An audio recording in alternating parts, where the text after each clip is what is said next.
안녕하세요. 신안성 부동산 대표 공인중개사 우종석입니다. 오늘은 안성의 그 호수 주변에 그 임야가 벌목되고 벌채되고 있던데, 임야를 까고 있던데, 임야가 풀렸습니까? 임야가 개발됩니까? 호수 주변에 임야가 풀렸습니까? 이렇게 여쭤보시는 분들이 상당히 많기 때문에 이 부분에 대해서 한번 집중적으로 다뤄보겠습니다. 임야가 어떻게 해제되고 있는지, 어떻게 개발이 가능한지. 자, 먼저 금강호수를 보면요, 금강호수 주변에 이게 다 임야죠? 임야입니다. 임야고, 금강호수 주변에 이런 부분이 다 임야죠? 임야고, 임야입니다. 이런 부분이 개발이 가능한지요? 이 부분에 대해서 여쭤보신 분이 있어요. 결론적으로 말씀드리면은 개발이 어렵다는 것인데, 자, 금강호수는 왜 그러냐면은 농지법상 농업보호구역입니다. 빨간 줄로 되어 있죠? 여기 농업보호구역입니다. 금강호수가 이쪽으로는, 이쪽 상류는 안성 베네스트고요. 이쪽으로는 옥정리 가는 방향입니다. 이쪽이 이제 안성 시내 쪽이고요.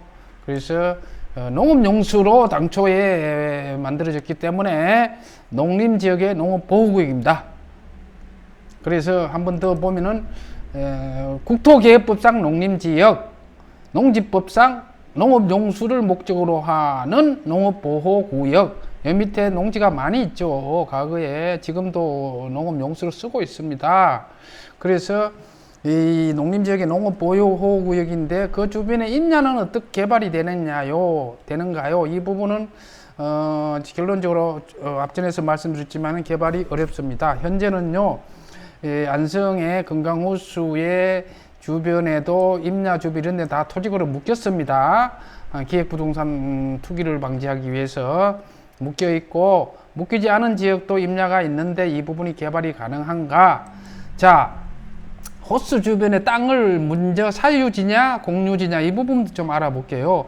간혹 손님들이 많이 여쭤봐요. 호수 주변에 오셔가지고 땅이 있나요? 땅은 개인 땅이 있긴 있습니다. 그러나 자세히 들여다보면요, 이 파란색 부분이 전부 다 국유지입니다. 하천이나 천, 농어촌 공사나 국유지 땅이고요. 핑크색, 분홍색이 종중 임야입니다.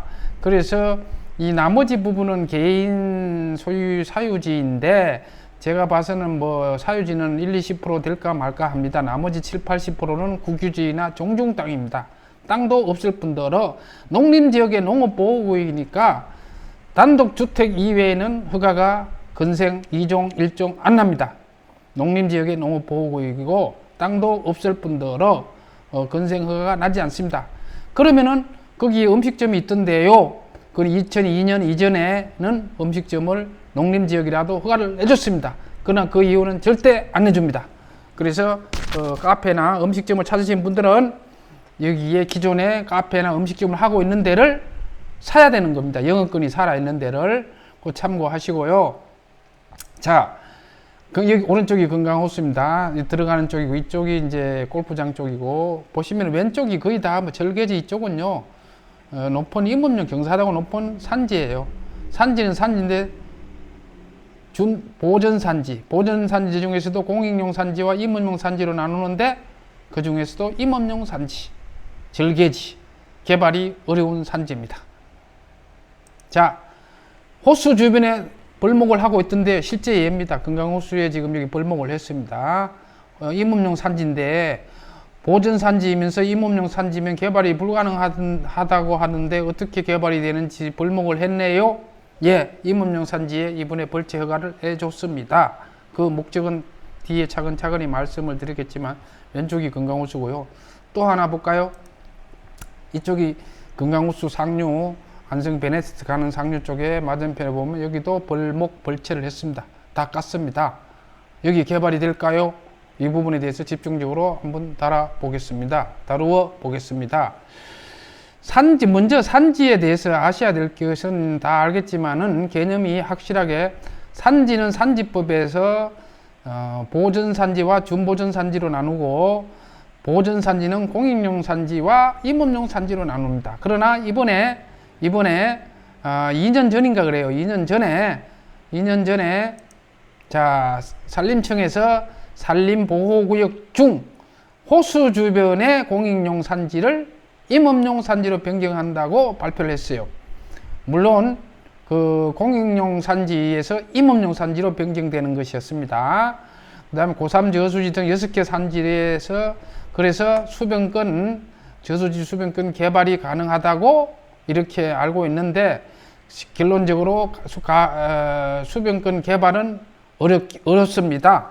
왜냐 그러면 개발이라는 것은 여기가 준보전 산지로 편입이 돼서 어떤 건축 행위가 이루어져야 되는데 그런 것이 되는 것이 아니고 공익용 산지를 임업용 산지로 조금 더 완화된 단계로 뭐 풀어서 설명하면 변경됐다고 해서 이거 여기에 임업용 산지는요 글자 그대로 임산물 뭐겠어요? 버섯 재배, 뭐 나무 심고 살림 관련해서 소득을 발생할 수 있는 것밖에는 안 됩니다. 임업용 창고, 컨테이너 이런 것밖에 안 됩니다.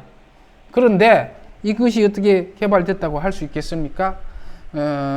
공익용 산지에서 임업용 산지로 변경되고 임업용 산지에서 다시 준보전 산지로 변경이 돼야죠. 준보전 산지. 그래야만 국토개혁법 따라서 완전히 개발이 가능하죠. 어떤 건축 행위도 가능하고 개발할 수 있게끔 되어 있는 것이 준보전 산지에 산지에는 보전 산지와 준보전 산지가 있다. 보전 산지는 공익용 산지와 임업용 산지가 있는데 이번에 보전 산지, 공익용 산지 중에서 한 단계 완화된 임업용 산지로 그것도 호수 주변만 해제했다. 그러나 임업용 산지가 준보전 산지 완전히 풀리는 것은 아니다. 완전히 풀리려면은 산지 특성 평가를 해야 돼요. 산림청에 해서 준보전 산지로 편입이 돼야 돼요. 자, 건강호수 주변이 여기고요. 안성에 고3호수, 그 다음에 이동저수지. 이동저수지는 일부는 안성 양성면에 속하고요. 90%는 용인에 속합니다. 죽산의 용설저수지, 건강호수, 마둔호수, 서면에 있는 청룡저수지 6개인데 이 저수지 수변권 개발을 하도록 했다. 그런데 실질적으로는 그렇지 않습니다. 자, 물론 산림보호법에는 뭐 산림청장이나 시도지사는 산림청장과 협의해서 산림보호구역을 해제하도록 되어 있습니다. 어떤 지정 목적을 달성하여 산림보호구로 계속 둘 필요가 없다고 인정하는 경우 산림청장의 권한으로 특별한 그 목적이 없더라도 지정 목적을 달성하여 지정 목적이라는 것은 뒤에 말씀을 드리겠습니다만은 탄소 중립 정책으로 더 이상 나무가 오래돼서 탄소를 흡수할 수 있는 능력이 떨어졌기 때문에 산림보호구로 계속 둘 필요가 없어서 해제를 했다. 법에 근거하고 있습니다. 자, 산지가 공익용 산지에서 임업용 산지에서 준보전 산지로 완전히 편입이 되려면은 별도의 산지 특성 평가표를 작성해서 평가가 돼서 여기 단계를 준보전 산지로 들어가는 겁니다. 자, 산지를 벌목을 했어요. 벌채를 했어. 경사도도 봐야 되고, 지형도 봐야 되고, 표고도, 높이도 봐야 되고 해서 산지로서 더 이상 보존이나 보호할 필요가 없다고 판단해서 이런 평가표에서 됐을 경우에 준보전 산지로 편입이 되는 거예요. 준보전 산지로 편입되는 건요, 하늘의 별 따기예요. 실제 그 자료를 보면은. 그래서 이 공익용 산지를 임업용 산지로 변경 한 단계 완화된 단계로 낮추는 것은 바로 정부의 탄소 중립 정책에서 비롯됐다. 탄소 중립 정책이 뭔데요? 나무가요, 식량이 나무 나이가 50년, 60년 넘어가면 탄소를 흡입할 수 있는 능력이 떨어진답니다. 그러니까 배야죠. 근데 실제 벌목하는 거는요, 뭐 그게 뉴스에도 나왔지만 말이 많아요. 50년, 60년 된 걸 아니고 뭐 20년, 30년 된 걸 배해서 산림 항폐화를 갖고 온다 이런 얘기도 있고요. 논란은 있습니다만은 정부의 탄소 중립 정책에 따라서 이번에 해제를 한 겁니다. 2년 전에 해제한 거지, 정확하게 표현하면은. 그래서 뭐 또 환경부에서도 탄소 중립 정책을 실시한다고 많이 이렇게 하고 있고요. 자, 그 다음에 산림청에서 탄소 중립 추진 전략을 보면은, 자, 그럼 산림청에서 왜 그러면은 공익용 산지에서 임업용 산지로 해제를 해주냐? 바로 준보전 산지까지 개발이 가능하도록 풀어주는 것이 아니고, 누구 약 올리는 것도 아니고, 자, 탄소 흡수 능력이 떨어져서 영적 구조를 개선한다. 즉 식령이 젊은 나무로 바꾼다. 나무의 나이가 새로 심는다 그런 의미고 오래된 건 베어낸다는 의미고 그 다음에 국내 가구나 이런 데 목재 수요를 공급을 좀 넓히는데 이바지하겠다. 또 하나는 우리가 해방 이후에 뭐 거창한 얘기지만 6.25 전쟁 이후에 뭐 살림이 항폐화됐잖아요. 그래서 계속 박정희 시대부터 녹화 사업을 했잖아요. 나무 심고 나무 심고 애국하는 길이다. 그런데 나무를 심어서 살림이 우거졌어요. 울창한데 이놈의 살림이 묶여 있으니까 산주들은 팔지도 못하고 돈도 못 벌고 죽을 지경이죠. 그래서 이런 민원이 끊이지 않았어요. 그래서 이 사람들한테도 일정하게 농해소득으로 소득원이 될 수 있도록 나무 팔아서 좀 돈 좀 벌어라. 큰 돈은 아니겠지만은 그것도 소득도 올려주고 목재 공급도 국내 공급을 늘려주고 탄소도 좀 중립정책에 이바지하고 이렇게 하자는 취지인데 결론을 보시면은 임업용 산지를 벌목을 해서 벌채를 했어요. 풀어줘가지고 공익용 산지에서 그러면은 그거 벌채를 할 때 산림 보호 복구 계획을 해요. 어떻게 끝나고 나서 너 복구를 할래? 새로운 나무를 어떻게 심을래? 그렇게 해서 다시 선순환 체계로 젊은 나무를 심는다는 것이지 그렇게 해서 산지 전용 다른 토지로 전용되는 걸 감소시키는 게 전략이에요. 산림청에서는 그 개발이 아니고요. 그렇게 선순환을 시킨다는 것이지 이걸 풀어준다는 의미는 아닙니다. 그래서 결론적으로 말씀드리면은 산지는 이렇게 여기에다가 이것을 건물이나 건축 행위나 이런 걸 할 수 있는 게 아니고 공익 산지에서 임업용 산지로 바꿔줬으니 임업용 산지는 임업용문을 써야 돼. 임업용이 뭐겠어요?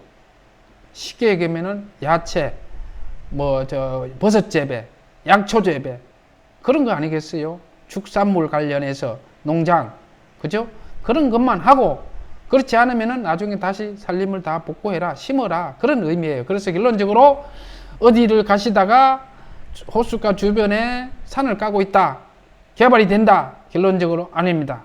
다만 완전히 묶어둔 게 아니고 임업용으로는 얼마든지 너들 사용해라 그런 의미에서 국가 전략상 그렇게 한 거고요. 참고로요, 탄소 중립 정책으로 각 시도별로 할당량이 있대요. 그래서 이번에 얼마만큼 면적을 베어내야 되고 그러다 보니까 식령이 50년, 60년 안 된 것도 뭐 30년, 40년짜리도 베어내고 또 지역별로 민원이 많으니까 그 목표 할당량을 채우기 위해서 벌목 허가를 내준다고 뉴스에도 한번 논란이 있다고 한번 나온 적은 있습니다. 아마 부동산 투자는 그거와 관계없이 기본적으로 임야를 찾으신 분들은 준보전 산지나 개발이 가능한 산지를 찾기 위해서 이런 것들을 잘 들여다 알고 계실 필요가 있어서 만들어 드렸습니다. 이상으로 마치겠습니다. 감사합니다.